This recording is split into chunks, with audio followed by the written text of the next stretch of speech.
Tere kõik Plaastrid peale kanali vaatajad ja tahtsin teile täna rääkida sellest, et mul on siin reisil kaasas Alavida tootesari, kõik 3 ja nemad tegelikult ongi siin sellepärast, et päiksekreemi ei ole, päikseprille ei ole, on silmaümbruskreem, on päevakreem ja on öökreem. Ja loomulikult kõik Lifewave'i plaastrid ka ja täitsa saab hakkama ilma päikesekreemita.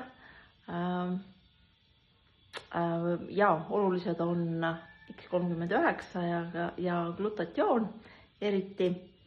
Ja ei mingit nahapõletust, ei mingeid muid probleeme. Nii et plaastrid peale, kreemid kaasa ja päikest nautima.